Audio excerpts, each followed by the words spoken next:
Welcome to a Nonsense Wars build commentary on the 42111 Dodge Charger.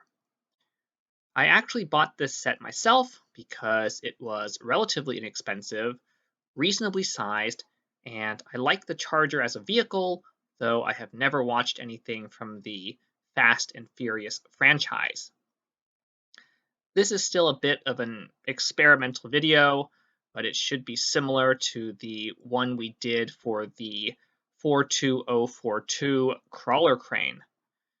I'll comment on the quirks of the build and the features in that order. Right off the bat, we see some interesting part choices around the rear axle. LEGO uses the microphone piece as a bump stop where I figure some kind of rubber piece might have been more appropriate. Also nearby is a sticker with a trademark and copyright indicator for Fiat Chrysler automobiles. Presumably, LEGO included this as part of the licensing agreement, but I've never seen such a thing on any other licensed set. The shaft that controls the steering goes through a bearing that isn't rotationally secured. The additional friction this might add isn't a big deal for this mechanism, but I'm still not a fan of this construction. The steering assembly itself has ball joint pins retaining the axles for the front wheels. When you press the wheels onto these axles, they won't fall out the back, as they tend to do in many older Technic models. When joining the front and rear chassis assemblies, the model uses a pin with bush on the inside of the frame. There isn't enough room to add the same pin to the other side, so an axle with stop locks the other side and pushes the first pin into place. This is again something I have never seen in another set. The engine is pretty typical of LEGO engines using the Technic cylinder head, but it has some oddities as well. The last block on each side connects with a pin and rod. The studded side of the pin attaches to the previous block, and the rodded side prevents the entire block from rotating. Old Technic sets used to use half pins to align the cylinders, but apparently this is the way to go for studless construction. Also, the input shaft uses the partly smooth 4-length axle with some odd spacing. Only half of the smooth section is in a hole, and only half an axle supports the shaft on the other side. It looks like it's done this way to keep the axle from coming out of the small cranks in the engine, but odd nonetheless. When assembling the wheelie bar, the instructions suggest installing an intermediate link with the bar retracted, but as far as I can tell, this isn't possible. You need to flip the bar out in order to have enough space.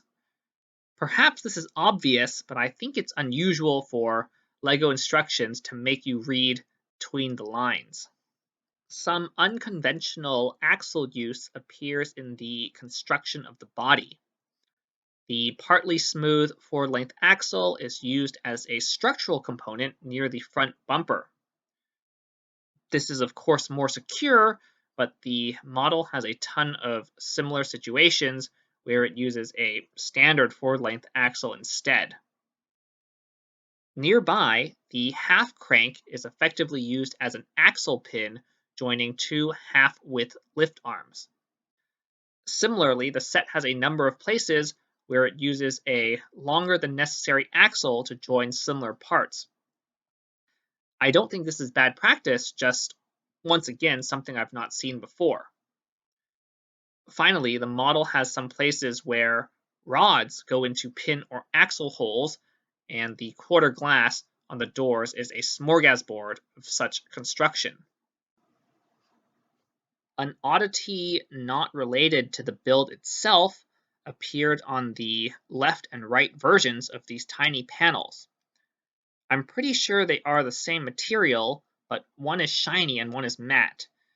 It might be the result of the mold on one side wearing out, perhaps suggesting that they make more of one side than the other. Also, LEGO still doesn't make a full width 6th length beam, so they continue to use 2 half-width beams where necessary. This was a thing in the crawler crane as well 5 years ago. Toward the end of the booklet, the instructions are kind of unclear about installing the C-pillar. They don't show the final state of the assembly until a page later. I would not find this unusual for a more conventional connection, but the C-pillar has to lock into place at an angle between a half pin and the quarter panel. Finally, a lot of the studded trim pieces all over the model attach with half pins. I felt that LEGO didn't like doing this, and it's something that I have tried to move away from in my own models, but I am seeing it more often now that Technic sets are studless. That's the strange things I saw in the build, so let's look at the features, which is mostly drivetrain and suspension, like many Technic cars. The Charger has independent front suspension and a live axle rear suspension, mirroring the actual vehicle. All of the springs are the hardest small springs, though they are mounted at an angle for the rear axle, which is a little bit weird. Still, the stiffness of the overall suspension setup is pretty good, and the model doesn't sag very much at rest. In the front, the steering rack actually has pretty good travel, but the wheelbase of the car is long enough such that the turning radius is still not great. The blower chain on the V8 engine is a nice touch. A lot of contemporary Technic sets, especially licensed ones, spend a lot of part count on cosmetics, and the Charger is no exception. That being said, I think it does a good job of capturing the overall shape of the prototype, and I think it looks better in person than on the box.